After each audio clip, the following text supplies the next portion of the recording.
What up, AP peeps? Mr. Abajian here. Today, you're tuning in so that you understand how to organize your long essay question. And so I'm going to be showing you a number of slides and previous handouts that we have gone over in class. But if you've got your pink handout sheet that has this along with some of the long essay rubrics and you're writing the long essay doc, that's going to be very helpful to take some notes as you plug in here. So let's look at the overview of what an essay looks like that's here. This will be the format that we do for all our essay writing in class, including DBQs and long essay questions.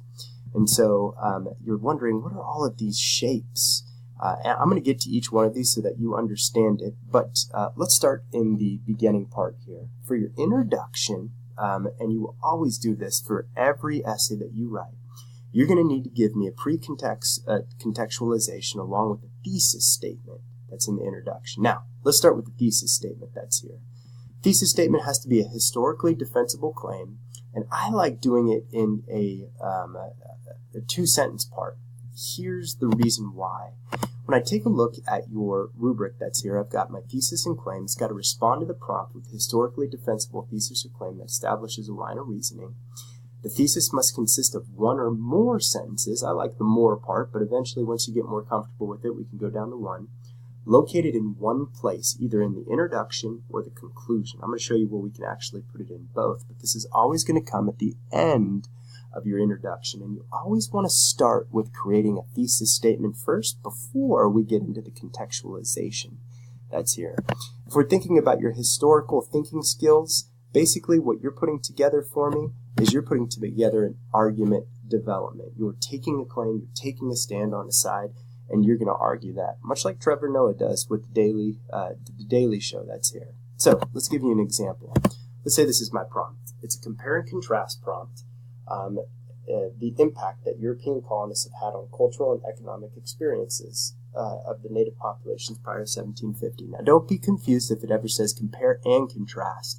It's not asking you to be neutral. It wants you to take a side on that. So I've got three different thesis examples that's here.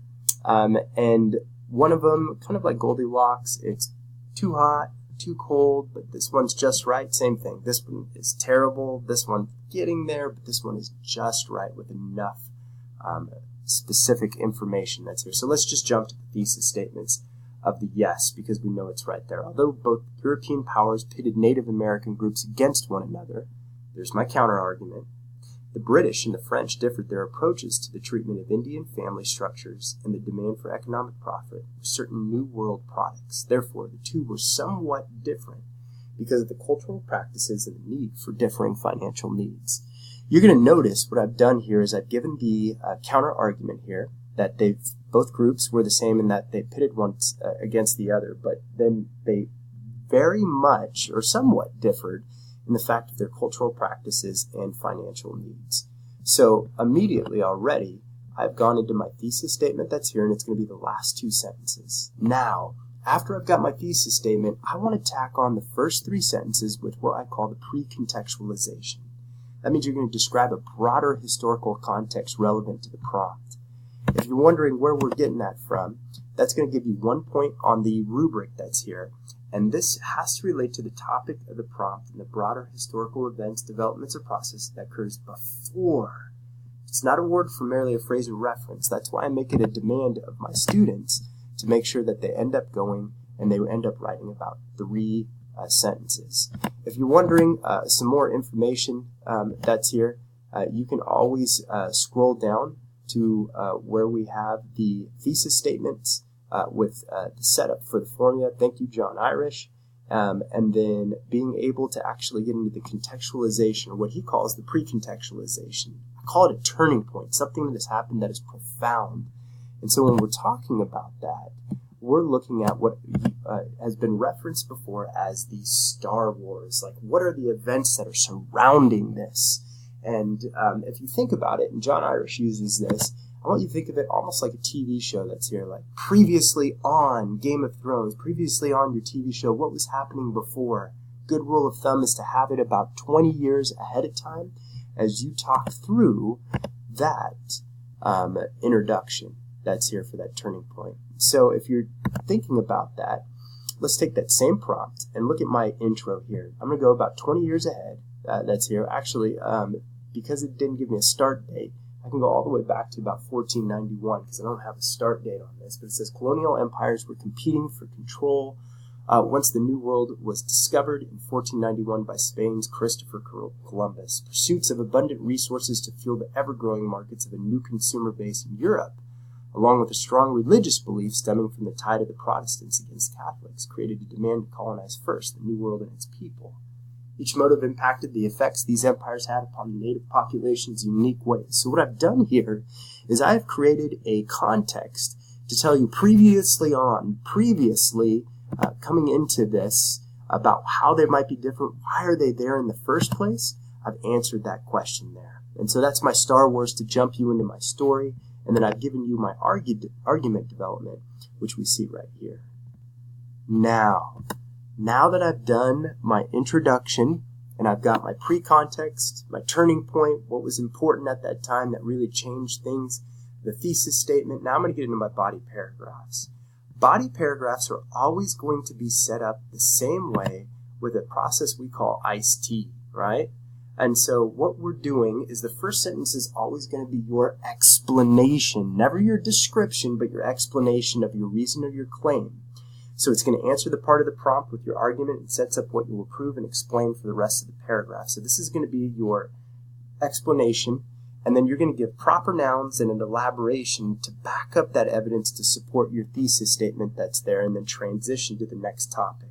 Every single paragraph can be set up like that. And again, if you're looking for more information on how to go about setting that up, I've got your writing the body paragraphs that's here with iced tea and answering a number of those questions that are there for you. Now, when we're talking about that, though, you need to be aware of the fact that your very, very first paragraph is always going to be, this one right here, your first argument is always going to happen to be with your counter argument that's here. So let's backtrack this. Introduction, pre-context, we talked about the Columbian Exchange and Protestant Reformation. The thesis statement, went through that. Your body paragraph for a comparison type prompt here is you're always, or if it's continuity and change over time or causation, you're always going to give the counter argument's main point first. And you're wondering, why am I going to go into almost an entire paragraph on the counter argument?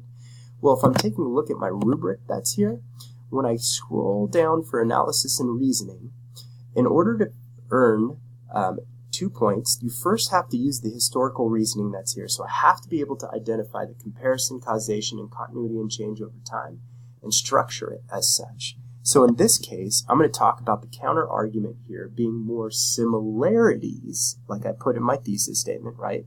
Similarities against one another. All right, and then the rest of my writing is going to be about the differences that are here. All right, and so I'm going to take my main points and talk through that, but notice I have this word complexity that's here.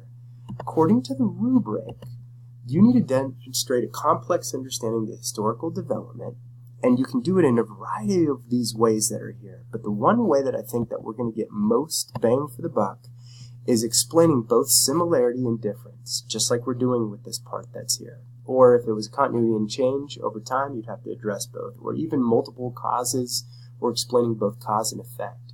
Because you're addressing both parts with the counter argument that's here, that would qualify you for that extra point, especially going into detail and bringing in your elaborations and your proper nouns that are here using iced tea. Now, if you're wondering about complexity and how that can kind of play out, on the very bottom of your writing the long essay document here, you've got the 3 different types of historical thinking skills and how you can incorporate that. So this would be more the comparison of being able to add that counter argument that's there. So again, check that for reference. You're going to follow that then with the next paragraph that will deal in with iced tea, and then now talking about your arguments. And you want to give, I would say, at least 2 more paragraphs in that manner to discuss that. So you've got the counter, and you've got your main arguments, but keep in mind, within your writing, you have to cite evidence and examples and be specific about them, but when you explain them, you need to relate them back to your thesis statement. Again, if we're looking at the rubric that's here, you're going to get evidence, and we're always shooting for 2 points, but check this out. Provide specific examples of evidence relevant to the topic of the prompt. That means you're just describing here. You're not really bringing them back to, here it is, the argument or the thesis. So every single time that you end up writing about some sort of proper noun or a piece of evidence you want to put in, you got to relate it back to the thesis statement that's there in order to get and qualify for those 2 points. Now, taking a look at that, after we've given our argumentation, we're going to come finally to our conclusion. And I like starting out our conclusion with restating the thesis. That doesn't mean repeating it. I mean restating it that's there. And so it's going to give a chance to what we call you're dating your thesis throughout your entire work, and then you can marry it at the end by kind of tying up those loose ends. And then finally, you're going to give another 3 sentences for your post-contextualization. Now, again, if we're thinking contextualization, it's kind of the Star Wars, but think about that TV show example again. For your post-contextualization, you want to think about next time on. So next time on Game of Thrones, what's going to happen for the next episode? In this case, when you're writing, you can give a post-contextualization, and you can reference that and you're writing the long essay document that's here. Again, it's a turning point that happens after the essay prompt. And again, why am I picking that up? I think it's a great way to close it out. And notice, once again, the contextualization point, you're going to find that it continues after the time frame of the question. So you can address that part to get that point that's there. With that, let me give you an example quickly. If I'm talking about post-contextualization after I've given my thesis statement, remember I came back with the British and the French and why they're different. So these consequences led to the same fate for the Native Americans, so that's similarity, but ultimately different outcomes for their empires. Again, emphasizing the differences part there that supports my thesis. England proved to be superior in successfully riding the French and Spanish influence through the 7-Year War, ridding them, while pushing Indian groups further west. As the Native Americans lost potential allies, their enemies grew more vocal and violent, consolidating land holdings to reservations and ultimately stripping their belief systems to Americanize their practices. I've given a glimpse into the future with this, and you can see pre what's coming before, post what's coming after here. Now, like I promised you, I wanted to talk through what this looks like, these different shapes that are here. Again, post-contextualization coming after, pre coming before. I want you to think of this as an introduction of this upside-down triangle where we're getting very broad, right? What's happening before this event takes place, and then that's going to lead into a very specific argument. That's why it gets very close to the bottom of this upside-down triangle here to help you out. Then, with each box, you're making your argument. So, in this case, argument 1 is my counter-argument paragraph. Paragraph 2 is my main argument, point number 1. Main point number 2 would be the next one. And then, once again, your conclusion now is that triangle, but it's right side up, where you're very specific with your thesis, not much room. But notice how the triangle begins to broaden out, just like you're doing for your contextualization, giving a glimpse into the future in a broader process. If you can memorize this process here, you're going to be incredibly successful for setting up your essay prompt, both DBQ and long essay, and be able to successfully knock it out. Once again, referring back to this rubric to get those full 6 points, or for your DBQ, those 7 points that are there. All right, everybody. I hope this has helped in organizing your writing. Until next time.